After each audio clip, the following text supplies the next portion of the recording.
প্রচারে ভিড় নেই কর্মী সমর্থকদের। নিজেদের অস্তিত্ব বাঁচাতে ভোটের ময়দানে জয়নগরের বাম কংগ্রেস। একসময় বামেদের শরিক দল আরএসপির শক্ত ঘাঁটি ছিল জয়নগর লোকসভা কেন্দ্র, কিন্তু সময়ের সঙ্গে সঙ্গে বামেদের অস্তিত্ব বিপন্ন হয়ে পড়েছে। জয়নগর লোকসভার 7টি বিধানসভাতেই কার্যত অস্তিত্ব সংকটে ভুগছে তারা। এবারের নির্বাচনে এই কেন্দ্রে বাম কংগ্রেস জোটের প্রার্থী হয়েছেন আরএসপির সমরেন্দ্রনাথ মণ্ডল। গত কয়েকদিন হলো ভোটের প্রচার শুরু করেছেন তিনি, কিন্তু প্রচারে হাতে গোনা মাত্র 2-4 জন কর্মীদেরকেই দেখা যাচ্ছে। শুক্রবার সকালে এই লোকসভা কেন্দ্রের বাসন্তী বিধানসভায় টোটোতে চেপে ভোটের প্রচার শুরু করেন সমরেন্দ্র। 4টি টোটোতে জনা 15 কর্মীকে নিয়েই বাসন্তীর বিভিন্ন এলাকায় ঘুরে ঘুরে ভোটের প্রচার শুরু করেন তিনি। কখনো টোটোয় চেপে হাত নেড়ে মানুষকে শুভেচ্ছা জানান, কখনো বা কোনো মোড়ে নেমে মানুষের সঙ্গে হাত মেলালেন এই বাম প্রার্থী। জোটের প্রার্থী হলেও কংগ্রেস কর্মী বা নেতৃত্বকে সেভাবে ভোটের প্রচারে দেখা যাচ্ছে না। এদিন সংবাদ মাধ্যমের মুখোমুখি হয়ে আরএসপি প্রার্থী বলেন, জেতার জন্য নয়, নিজেদের ভোট বাড়ানোর লড়াই লড়ছেন তারা। তবে মানুষ যদি ভোট দিতে পারে আর রাজনৈতিক সমীকরণ যদি ঠিক থাকে, তাহলে ভোটের ফল অন্য কিছুও হতে পারে। কমরেড রতন বোস এবং এই উত্তরীয় পরিধানের পর থেকেই আজকের দিনে প্রচার। কি বলছেন আরএসপি প্রার্থী সমরেন্দ্রনাথ মণ্ডল, শুনবো। প্রচারে বেরিয়েছেন, কেমন সাড়া পাচ্ছেন? মোটামুটি ভালো, মানুষ খুব উজ্জীবিত।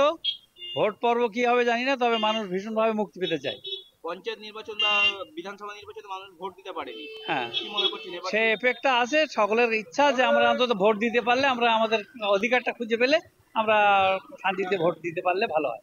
আপনারা তো কাছে তো জেতার লড়াই নেই, আপনারা কি ভোট বাড়ানোর লড়াই আছে? আমাদের ভোট বাড়ানোর লড়াই তো অবশ্যই আছে। জেতার কথাটা এটা অস্বীকার করব না। যদি ইকুয়েশনটা ঠিক থাকে, সবার যদি এইরকম ভোট দিতে পারে নিশ্চিন্তে, তাহলে হয়তো একটা সম্ভাবনা থাকবে। ঠিক আছে, কি মনে করছেন মানে ভোট কোন বিধানসভায় দুর্বল আছেন আপনারা? আমরা এই ক্যানিং 2 এর বিধানসভাটা বেশি দুর্বল, আর মোটামুটি সাড়া আছে। কোথাও হুমকি টুমকি কিছু আছে?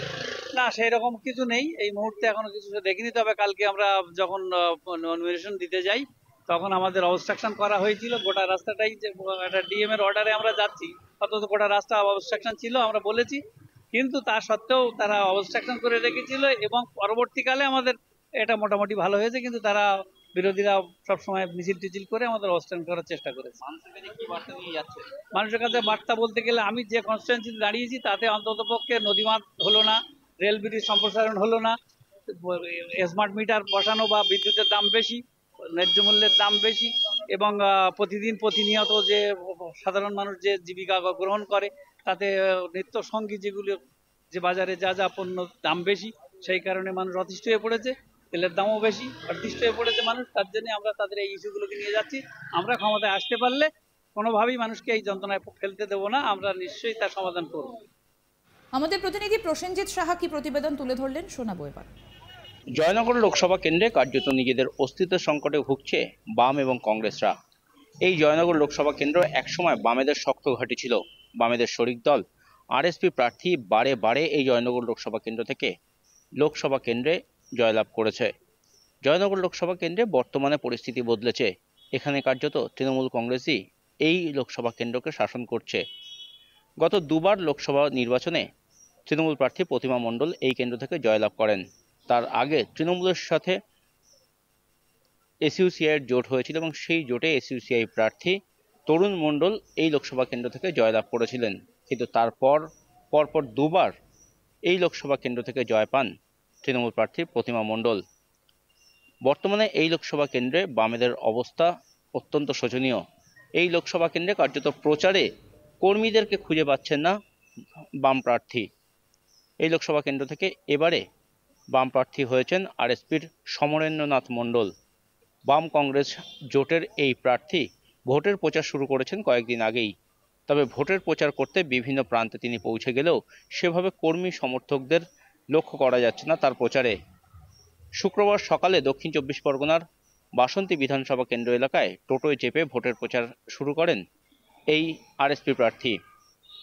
4টি টোটোতে সব মিলিয়ে জনা 20 কর্মী সমর্থককে সাথে নিয়ে ভোটের প্রচার শুরু করেন এদিন। টোটোয় চেপে মানুষের সাথে জনসংযোগ করতে করতে তিনি এগিয়ে যান প্রচারে। কোথাও কোথাও বাসন্তীর বিভিন্ন মোড়ে নেমে সাধারণ মানুষের সাথে করমর্দন করেন তিনি। এই কেন্দ্র থেকে জয়ের ব্যাপারে তিনি নিশ্চিত নন। তবে ভোট যে কিছুটা তাদের বাড়বে, সেই ভোট বাড়ানোর লড়াই কার্যত শুরু করেছেন বলে জানিয়েছেন এই বাম প্রার্থী। আরএসপি প্রার্থী সমরেন্দ্রনাথ মণ্ডল দাবি করেছেন, জয়ের লড়াইয়ে তিনি নেই, তবে তাদের অস্তিত্ব রক্ষার লড়াই তারা করছেন। তারা ভোট বাড়ানোর লড়াইয়ে নেমেছেন। পাশাপাশি তিনি আরও বলছেন, যদি সবকিছু ঠিক থাকে, সাধারণ মানুষ যদি ভোট দিতে পারে এবং ভোটের সমীকরণ যদি ঠিক থাকে, তাহলে ফল অন্য কিছুও হতে পারে। তবে ফল যে কি হবে তা আগামী 4 জুন প্রকাশ পাবে, তখনই জানা যাবে। সব মিলিয়ে বাম প্রার্থীরা এদিনের প্রচারে থাকলেও কংগ্রেস কর্মী সমর্থকদের কার্যত এই জোটের প্রার্থীর প্রচারে সেভাবে লক্ষ্য করা যাচ্ছে না। যদিও তা নিয়ে মাথা ব্যথা করতে রাজি নন কেউই। বাম প্রার্থী তথা আরএসপির এই প্রার্থী সমরেন্দ্রনাথ মণ্ডল তিনি বিভিন্ন প্রান্তে ঘুরে ঘুরে মানুষের জনসমর্থন আদায়ের চেষ্টা করছেন। তিনি এটা স্বীকার করে নিয়েছেন যে জয়ের লড়াইয়ে তারা নেই, তবে তাদের অস্তিত্ব বাঁচানোর লড়াই তারা লড়ছেন।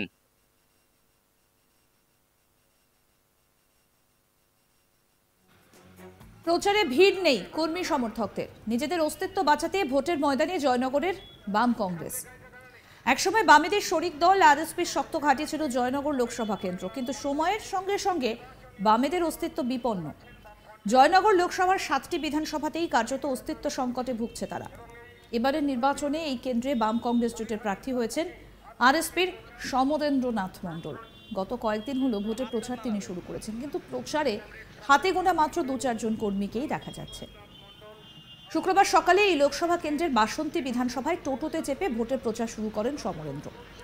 4টি টোটোতে জোনা 15 কর্মীকে নিয়ে বাসন্তীর বিভিন্ন এলাকায় ঘুরে ঘুরে ভোটের প্রচার শুরু করেন তিনি।